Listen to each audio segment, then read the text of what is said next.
Assalamualaikum and have a good day everyone. For this video, I would like to present for subject Electric and Electronic Technology. So our group, which is group 11, will explain about transformer. Okay, not transformers but transformer. Okay, first thing first, I would like to introduce my group members, which is me myself, Nur Amiriana, Nur Huzaimah, Putri Farah Ain, Nurul Natasha, Nur Ashiki, and the last one is Ainur Soleha. For my part, I would like to explain about the content of this topic.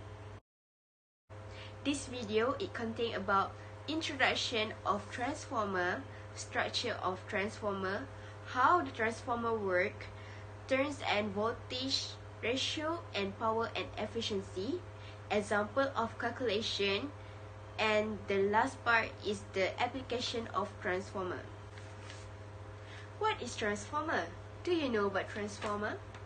Transformer is a device that transfers electrical energy from one circuit to another circuit through process of electromagnetic induction without a change in frequency. It can be either step up or step down. A transformer with more turns primary coil is called step-down transformer. A transformer with more turns in secondary coil is called step-up transformer. Transformer provide capability of changing the voltage and current levels between circuits. Next, I will pass this presentation to Putri Farah Ain. Hi, my name is Putri and I will explain about the structure of a transformer. Actually, transformer is a machine, but it does not have any moving parts. So, transformer is referred to a static machine. There is three main parts in a transformer, which are two windings and a metallic core, which the windings are wound. The winding play a main role in a machine. Winding coil behave as an inductor. We can see that there is a primary coil is connected to electrical supply and the secondary coil is connected to electrical load. The coils are not electrically connected. Instead, they are wound around an iron core. This is easily magnetized and can carry magnetic field from the primary coil to the secondary coil. Assalamualaikum warahmatullahi wabarakatuh. My name is Nurul Natasha binti Idris. Now, I will describe about how transformer work. Okay, the purpose of having a core in a transformer is because air is not a very good supporter of magnetic fields. So, having a magnetic core increases the magnetic field for a given amount of current flowing through one winding. Okay, as we know, for transformer to work, we just only can use AC current and not suitable for DC current. Okay, when AC voltage is applied to the primary winding of we call it as primary voltage of the transformer, and AC current will flow through the coil, which in turn sets up a magnetic field and hence produce magnetic flux. The magnetic flux builds up and collapse depend on the AC supply. When the magnetic flux flow around the core, they passes through the secondary coil, causing a voltage of secondary voltage, as well as secondary current to be induced into the secondary coil and hence supplied to the load.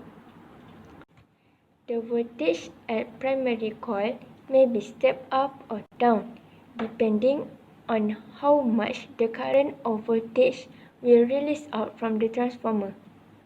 The voltage induced to the secondary circuit is based on Faraday's law.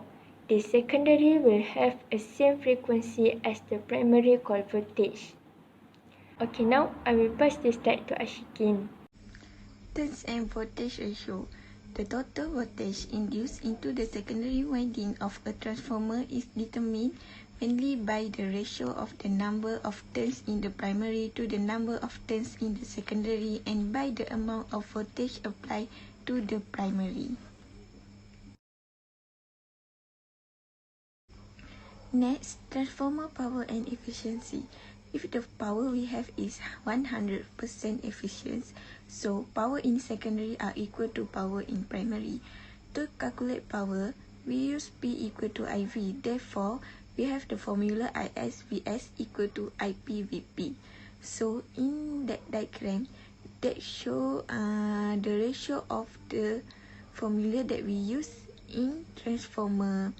So, we have VP per VS equal to IS over IP equal to NP over NS.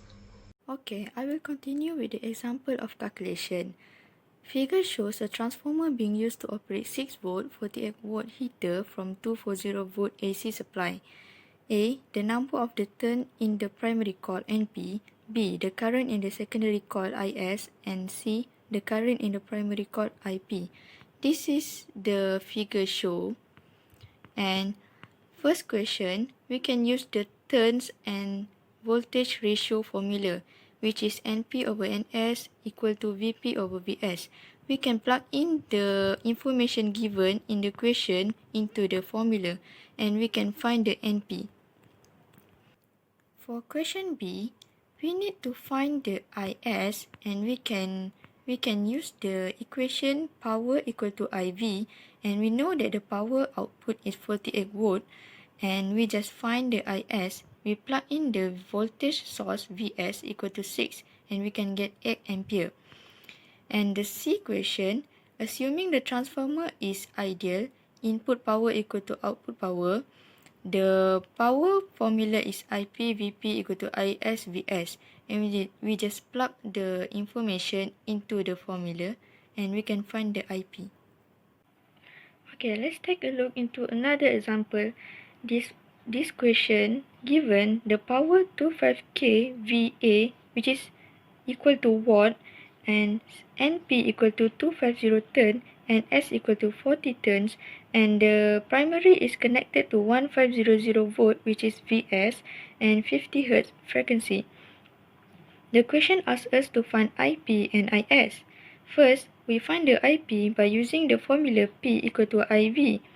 And we know that the power is 25 kilo VA and we divide with 1500 V which is the voltage supply and we can get the 16.67 ampere. For the IS, we use the turn and voltage ratio formula. We know that we have the NP and we have the NP and S and IP value and we just simply plug in the value into the formula and we can get the IS which is 104.2 ampere. We have learned about the structure of transformer, how transformers work, the turns and voltage ratio, and also the calculation of the transformer. So now, this is the last part of this topic, which is the conclusion. In conclusion, the output voltage of the transformer across the secondary coil depends to the ratio with respect to the input voltage. There is a loss of power between the input coil and the output coil of the transformer. In order to minimize the power loss, provide service for a long time to maintain and service frequently. That's all from us.